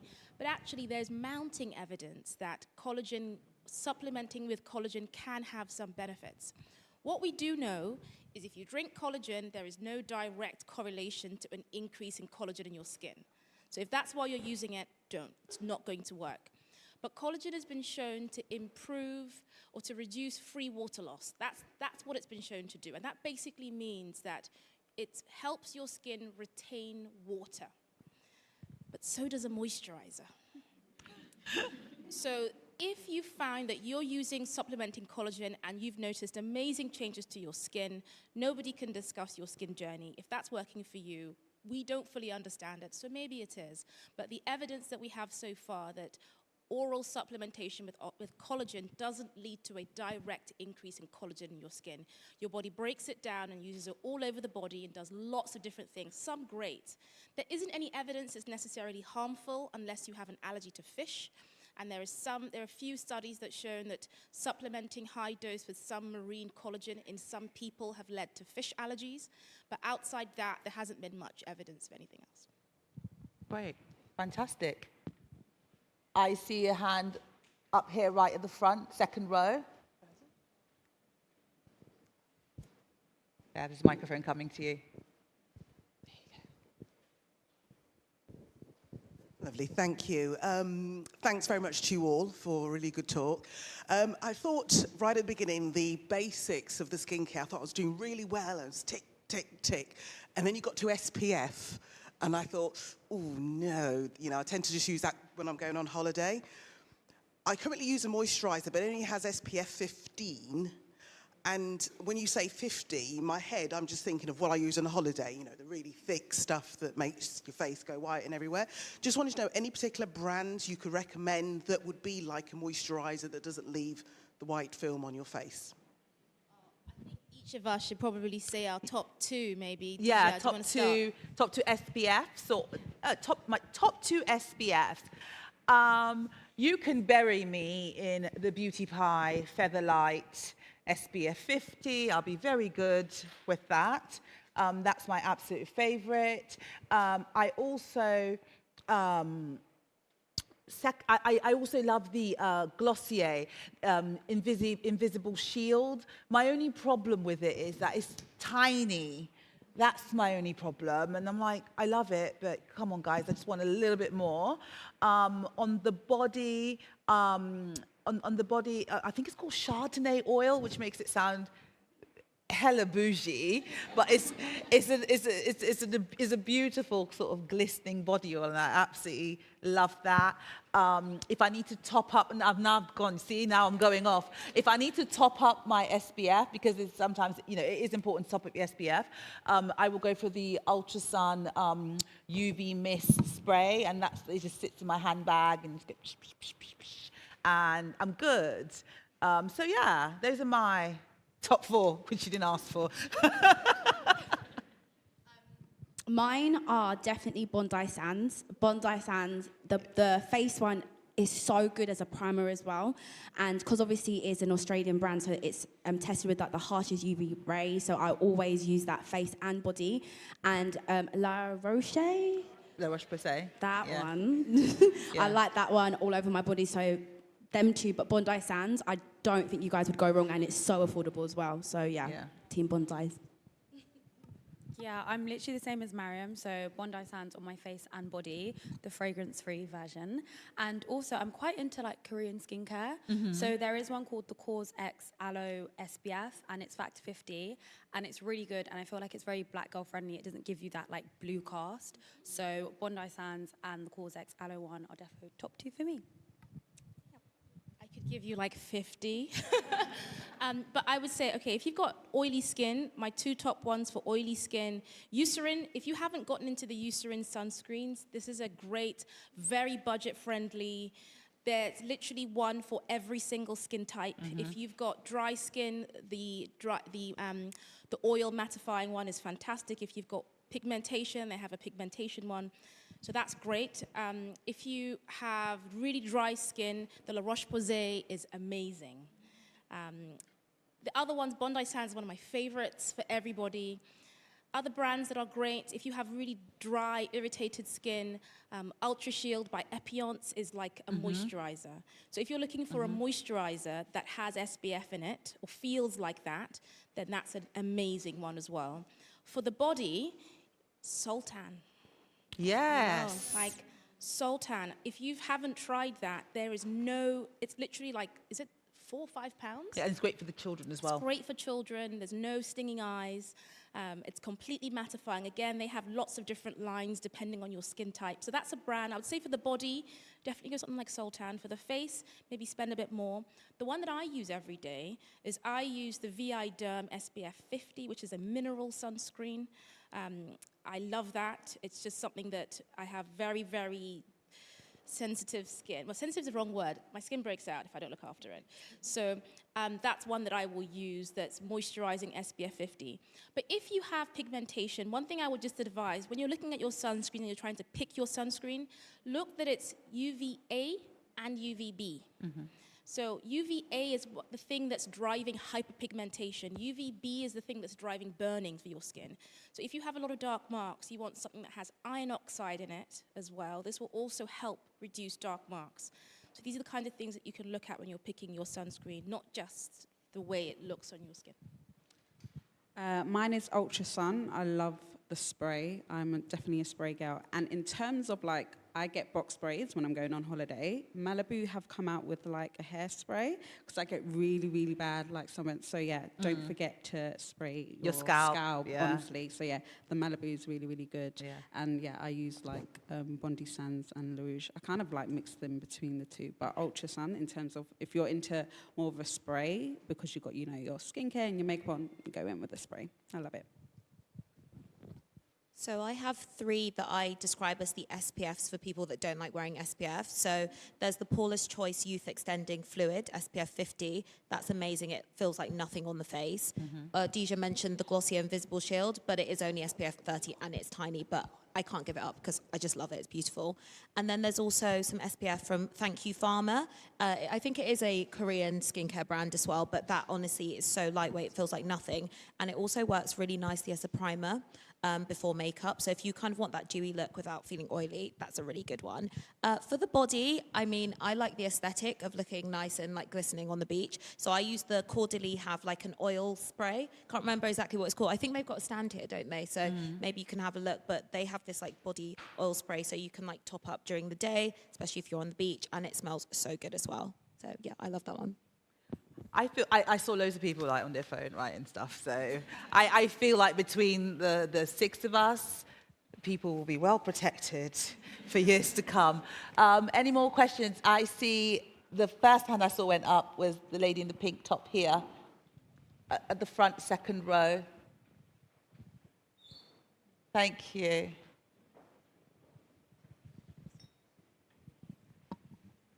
Hi. You all have such beautiful skin. When you all were talking about the skin struggles, I was like, no. Honestly, the skin glow, I don't know if you guys can see how you all look like right now, obviously. But all of you have the most beautiful, glowy, dewy skin.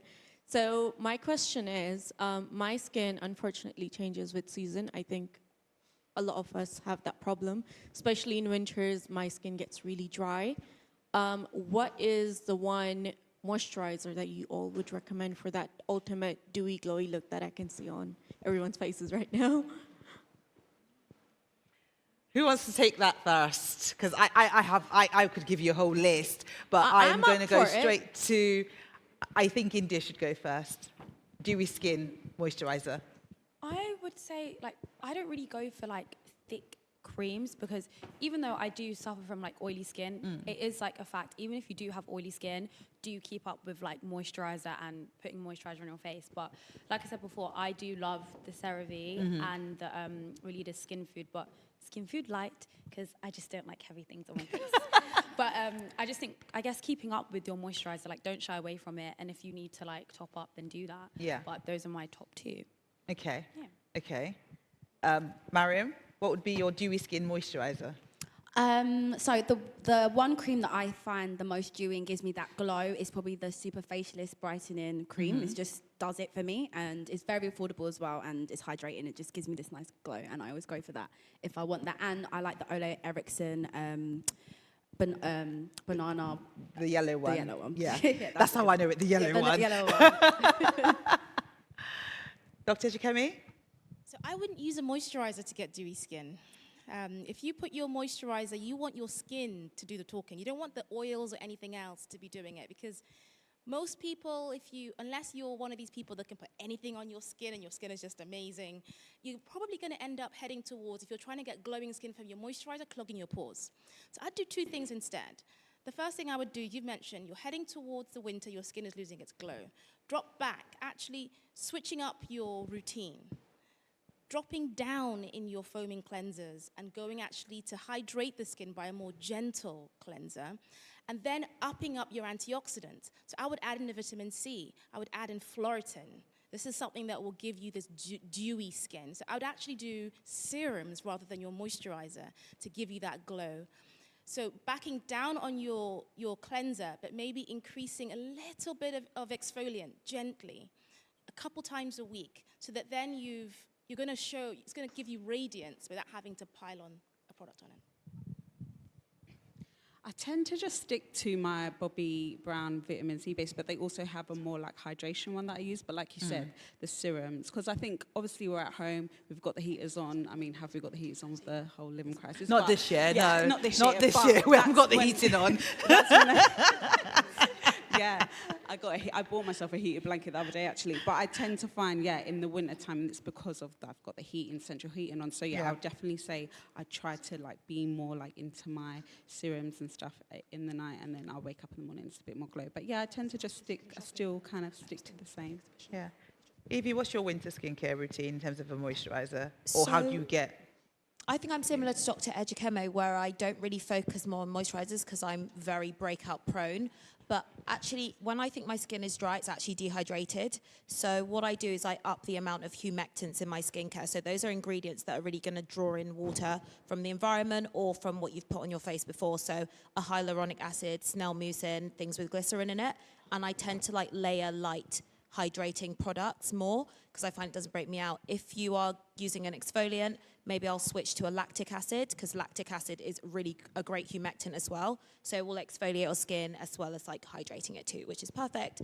But I think the biggest game changer for me was getting a humidifier.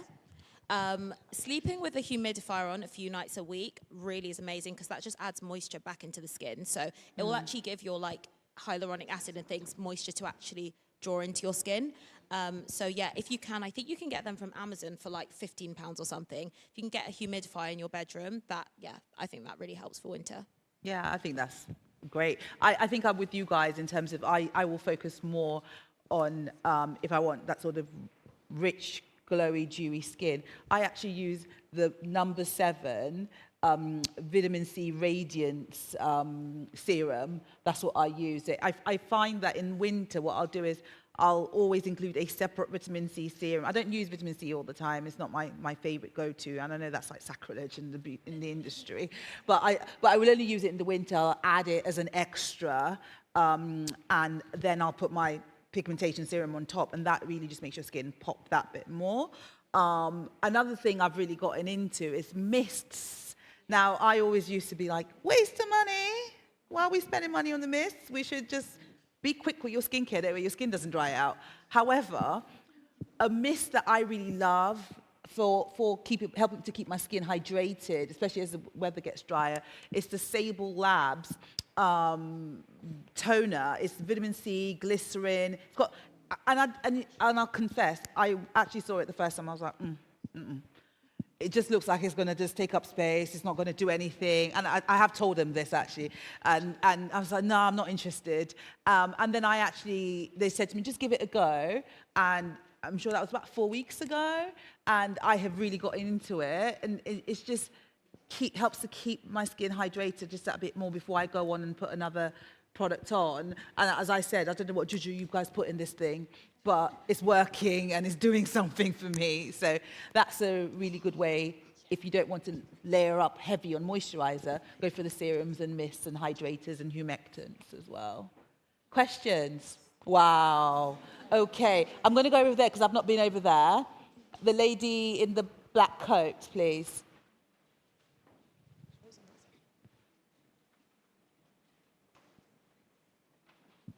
Hi, ladies. I just wanted to ask Dr. Ejikeme, what are some of the possible contraindications for medium to deep peels in dark skin? Did everyone hear that? So the question was, what are some contraindications for chemical peels in those with medium to dark skin? Number one, the person doing the peel doesn't know how to do the peel. That would be the number one contraindication. So make sure you're going to someone who can show you that they have done multiple chemical peels on someone that looks just like you and that they've got evidence of it. So that's the number one. Other things that can be contraindications, if you have a history of significant cold sores, it's not an absolute contraindication, but you would need to have acyclovir, which is a medication to prevent it. So we start our patients on that about a week before. You stay on it during, because of, obviously you wouldn't want that to happen with a chemical peel. Pregnancy and breastfeeding are some other contraindications. Poor wound healing, so for example, if you have uncontrolled diabetes or any medical conditions that mean that your skin won't heal well, you shouldn't have chemical peels. And one of the biggest ones as well, keloid scars. If you have a history of keloid scar, the scar can be anywhere in your body. It doesn't have to be in the area of treatment. Then again, that would be a contraindication. There is a long list of contraindications, and the person that's doing your chemical peel will sit with you, do a full consultation beforehand. And at the moment of doing the peel, they will also do consent, and the consent process will have all the reasons why you shouldn't have it generally and why you shouldn't have it that day. For example, if you've used a retinol on your face the night before, they may say, oh, not today. So they'll tell you all of this beforehand. Fantastic. Thank you. I see a question right here. The lady with her hair in the lovely bun. No, just here. But we will definitely come to you, don't worry. Hi, so I don't really have much of like a skincare routine. Well, I have like basic stuff that I do. So I use like I call it CeraVe, I don't know if it's CeraVe. And then I use World of Skin Food. But, so my friend yesterday, she told me how she uses the, what does she use? What's it called? The steamer, like to steam her face. And that's like a very big part of her skincare routine. So I just wanted to ask if like you guys have that in your routine and how do you kind of use it, basically, if that makes sense. Evie, do you want to go first? I don't have a steamer. Yeah, I do have one. I mean, I use it sometimes before I do a clay mask, because what it is good at doing is it softens the sebum of your skin, so then any kind of pore clarifying mask or product you use, it's much easier for it to then kind of extract that excess oil. So that's kind of the only time, yeah, that I would use one. Or, you know, kind of if you want a bit of a pampering night, don't necessarily want to go and do a facial, it's quite nice to have and something that's nice to add into your routine. But yeah, that's when I'd use the steamer. I would definitely say it's not a need to have, though. That I would first focus on your skincare routine, make sure that you've got all the different elements of your skincare routine. Do that for ages. Make sure that you're hitting all your goals. And if you want a pampering and you've got some spare cash that you want to just add something, then you can do it. But I don't think it's going to help. It won't change your skin in a way that you'll visibly see more than your routine. Yeah. Do you guys use steamers? No? I use a steamer like when I have a blocked nose. Like, okay, I hear you. I hear you. There's some Vicks in there. Yeah. And that really does help. Yeah. But not for like skincare. You get some residual benefit. Yeah. Like, does that answer your question? Fantastic. I do have a question at the back that's been waiting for a while, Dija, so I'm just going to give the mic to her. Okay, let's go with that question then. Sorry, I couldn't see you from here. Hi, can you see me? I can hear you, so go for it. Perfect. My question is mainly to do with the morning and nighttime routine. Is there a time that we need to wait before applying each product? So moisturizer, serum, would you say 30 seconds, 20 seconds? Because what I find normally is by the time that I put on my sunscreen in the morning, I've got like random little white stuff everywhere, and I have to kind of rub it in a little bit more. So is there a time that do we have to give it some time before applying each product? And second question is, do you recommend that, an hour before leaving the house we should start our morning routine, or does it not matter? I'll take I'll go with your first question. No, I would say you just walk through your routine. I don't think there's any need to wait any particular amount of time after cleansing, before serum, before moisturizer. I wouldn't say any of that. I think what you might find is when you get to your moisturizer, you could give it a few minutes before you go in with your sunscreen to avoid that peeling happening, which is what you're describing there. So allow the moisturizer and all the other products you've put on to absorb a little bit, and then go on with your sunscreen. In terms of sort of when you're leaving the house, we always advise that sunscreen must be on at least 20 minutes before you're outside. So if you work on your routine that way, to know that if I'm leaving the house at 8 o'clock, then I would say literally by 7:30, 7:40, you kind of need to have your sunscreen on. That would be a good way to look at it. Yeah? Yeah. Just like me personally as well, when it comes to my nighttime routine, if I'm going to bed at like 10 p.m., I will try and do my nighttime routine at like maybe 8, because I'm a bit of a rough sleeper. So I wouldn't suggest doing it right before bed, because you don't want it to all like rub off on your pillow. So maybe like an hour or two before you actually go to sleep, just so it has time to like set a bit. Yeah. But that's what I do. Yeah. I tend to do my nighttime skincare as soon as I get in. Yeah, literally just everything off. Well, that sounds awful. I have young children at home, so it can't be everything off, but yeah. I tend to find as well with the peeling, it depends on the cream.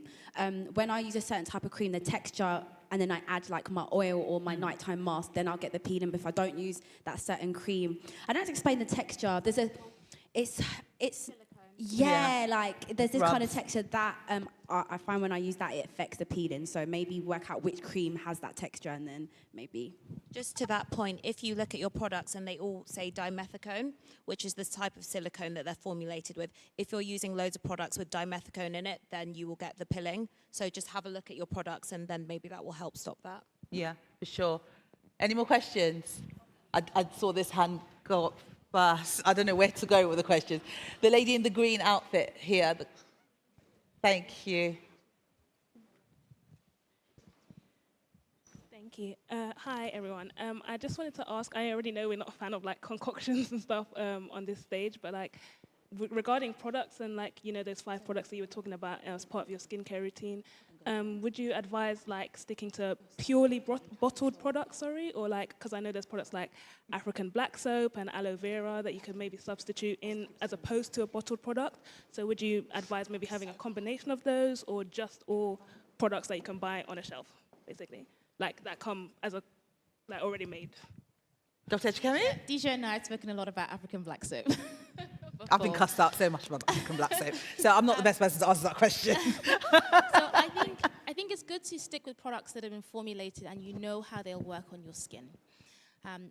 Intrinsically, it can seem as if, if I make this product myself, or if I get a product that's been made, that somehow it has some better efficacy. But actually, you want to know that a product you're putting on your skin has been tested to make sure that when you add this product and other products, it's not going to create something new and cause you an issue on your skin. So I don't innately have any problem with African black soap. I think for some people it works well, but you do need to be aware of how it's made. That it's not one product. It's a spectrum of products. And so every product that you look at that says African black soap, you have to judge that product individually. And even within a line, you know that soap you get today, the soap you get next week may be different. And that will have a different effect on your skin. So if you like predictability in your skin, it's not something that, again, some people put anything on your skin is amazing. But if that's not you, then you want to stick with products that have been well tested, well formulated to make sure that today, next week, next year, it's having the same effect on your skin. Yeah, I would wholeheartedly agree with that. And for me, it's the predictability. In my line of work, I've got to be able to give you some level of assurance as to what that product is going to do for you. And I can only do that according to what I know from clinical testing or results from consumer trials. And when it comes to, I guess, traditional products like African black soap and shea butter, and there's loads of other things, I can't give you that because I can't give you that assurance.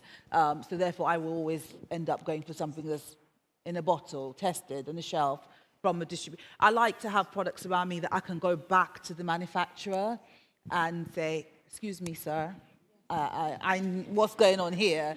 And I can't do that with an auntie. I just can't do that with an auntie. She will come find you. But auntie wings, you know what I mean? So I like, my husband calls it that, I like to have somebody I can go and shout at. That's what my husband says. So that's my kind of take on it. Questions? Oh, lady in the white, and then I'm going to come to you in the front. Lady in the white with a white hat. Thank you very much. I would like to ask you, I've got type 1 diabetes and I have multiple sclerosis. So I generally suffer from like hyper-pigmentation around my body. And I've tried chemical peels in the past and I got rebound pigmentation. So what's your take on what should I get? Because I do take care of my skin so much, but I don't know what to do when it comes to like in-clinic treatments.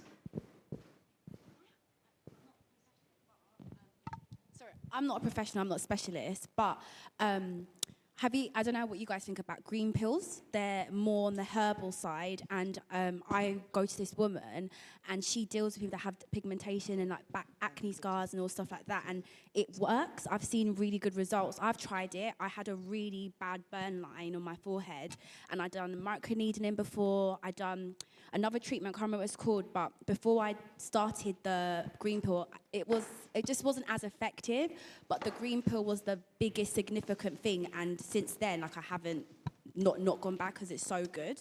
Like, what would you think? Because if someone's telling me, oh, they've got pigmentation, it's really bad, green pill, I've seen it and it works, so I would always say that. What do you lot think of green pills? I have seen some amazing results on the green pill, but I think what would strike me most is the fact that you mentioned about diabetes, you mentioned about MS, so that would that would make me want to send you to a doctor-led clinic, for example, because they need to be able to assess that the two main medical conditions you have mentioned are under control, because diabetes can have some pigmentation issues as well, and that's something to be mindful of, that you can do everything you want to treat those symptoms, those outward symptoms you can see, but if there's a actual condition that's driving it, then you are going to get things like the rebound pigmentation, or the pigmentation is just not going to go. So because we have a doctor on the panel, it's amazing that, I'll let you have the floor on that one too. Yeah, I think exactly as you just said, the thing is, if there's any medical condition, and the two you've mentioned are just some, then there are different considerations to make sure that the underlying condition is well controlled, so that the treatment that you're doing doesn't create a new problem. Because when you peel the skin, you're causing a trauma to the skin, and different medical conditions slow down wound healing. So sometimes a chemical peel may not be the best thing. But there are loads and loads and loads of products that can be placed on the skin that can help modulate pigment. So usually in the clinic, we work alongside the specialists. So in your case, the specialists, we would actually discuss with them and make sure there are windows that are safe to treat and there are windows that are not safe to treat. So we prep the skin for a long time, and sometimes that's enough, everything clears up. And then during windows, then there's certain treatments that are possible. Thank you. And I did promise this lady at the front, can we get you, I think you're close enough. Sorry, can you just wait for the mic so we can make sure everyone online can hear you as well? Thank you. Sure. So me and my colleague work in skincare PR, and we want to know, from a brand's perspective as your consumers, what more do you think brands could do to drive education around hyperpigmentation, acne, etc.? Like, what more do you think we can do as brands? Oh, wow, I think there's a whole cohort of things. That's like asking for a consultancy session. Evie, what would you suggest? So my biggest bugbear with brands when it comes to things like acne, acne is actually a disease, or things like hyperpigmentation, which is not a disease, but it's something that can be very complex to treat, and there are complex underlying causes, is products that slap on that this will treat this, and then the ingredients just aren't saying that. So I think some clarity over actually what is the actual efficacy over your product. I think when it comes to things like pigmentation, acne, any claims around reducing wrinkles, I really like to see clinical studies, the before and after pictures. I don't know about other people, but I like to see kind of real people and the effect that it's had on their skin. So yeah, for me, that's great. And also just kind of reducing the complexity around things. So, you know, I get it. It's like the constant trying to keep up with what's the new hip hot ingredient, and then, you know, kind of adding claims that this ingredient will be magical when we're kind of like, there is nothing new under the skincare sun at the moment. I mean, you know, you do get new kind of advances, but most things have been seen before. So just being really clear, I think it's just a marketing thing around what is the consumer actually going to get from this product, and does it really work? Yeah, I would agree. Questions?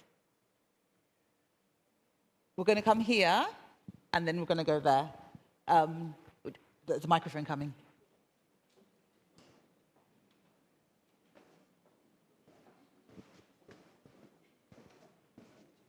The lady there, yeah. Thank you. Hi, everyone. So the question I have is one of the doctors. I don't know if this, what I'm going to call it, is the right name, but on your skin, sometimes there's like these little underskin bumps that you get, and they're not spots, and they're just there like all the time. And sometimes my skin can be really clear and smooth, but I can still see them, and they just don't go. I think they go by the name of Miller spots. Miller. But yeah, I'm not too sure. Is there any way of like tackling that? Under the skin spots usually are one of three things: melia, sebaceous, which is an oil droplet underneath the skin; sebaceous hyperplasia, which is like swelling in the pore; or DPN, which is brown and is genetic. So the melia is the one that you mentioned. Usually, melia is genetic. It means some people are just genetically more prone to get melia. But if you're prone to get melia and you have more combination skin and you're using very nourishing products on your skin, that's when it goes wild. That's when you get lots and lots of melia. So the first thing of getting melia is to assess your skincare routine and make sure it's not too rich. And then gentle exfoliators and retinoids are great to help. Does that answer the question? Fantastic. And I did say we would go to this lady here, behind you. Yeah, behind you, and then we'll come back to you. Yeah. Hello. So today we spoke for vitamin C, retinol, niacinamide, peptides, all of these.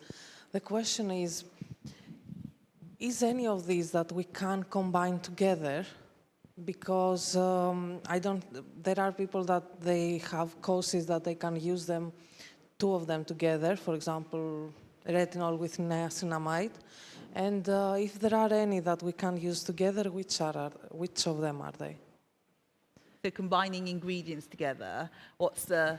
I always say that it's very dependent on skin type. I think generally we see that, you know, you get these lists in articles that say this goes with that, that goes with that. And I'm very much like, it just depends on your skin. But I think for the sake of safety and being general, you know, it tends to be don't combine your retinols, say, for example, your glycolic acid and your AHAs. It might be a bit too abrasive for the skin.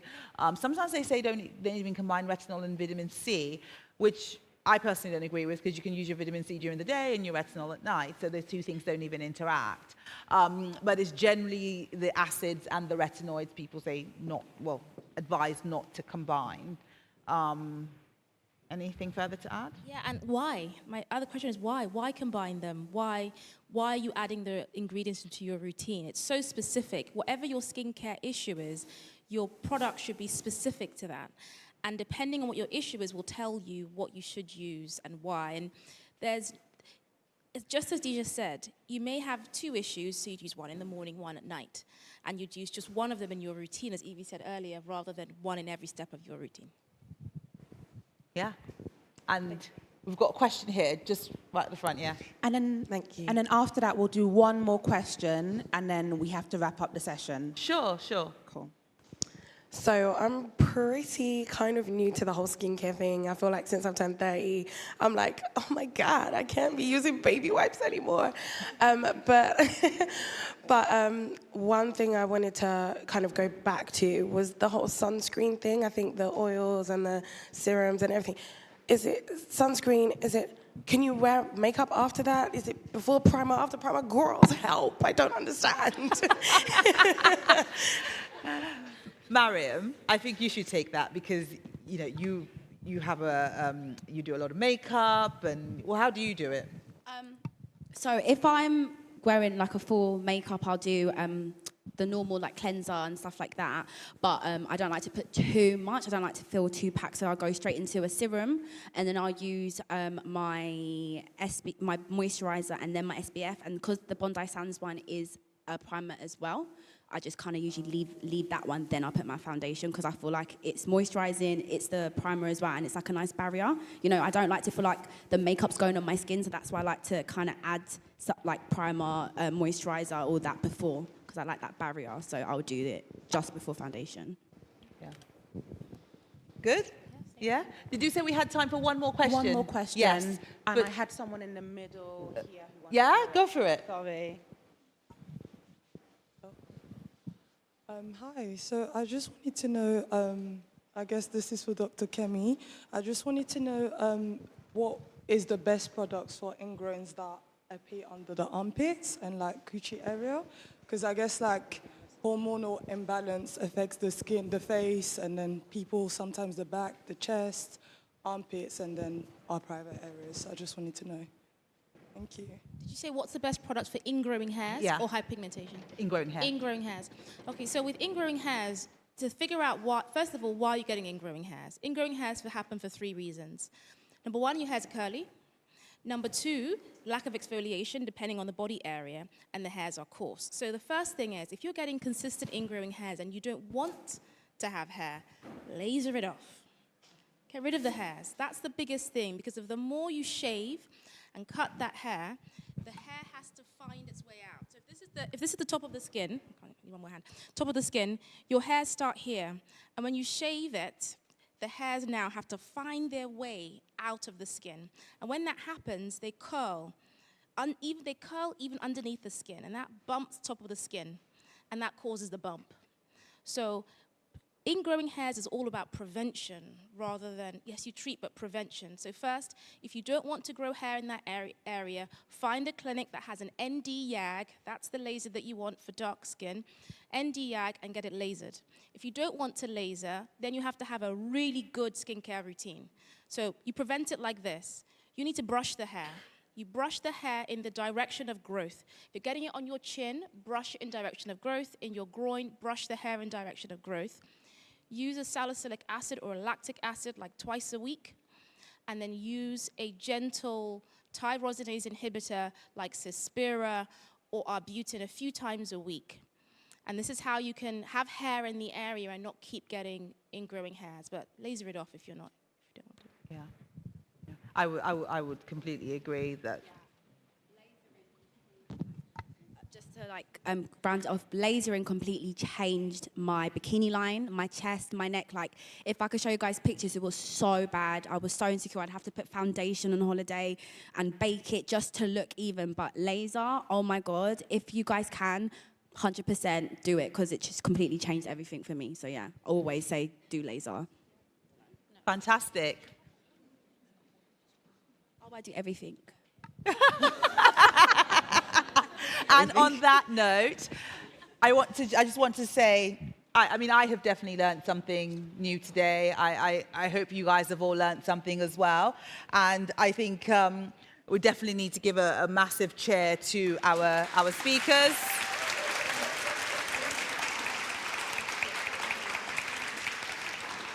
Mariam, Indiyah, Dr. Ejikeme, Simone and Evie, thank you so much. It's been phenomenal. And also I want to say a big thank you to Boots UK for supporting this discussion this morning. And thank you to each and every one of you as well.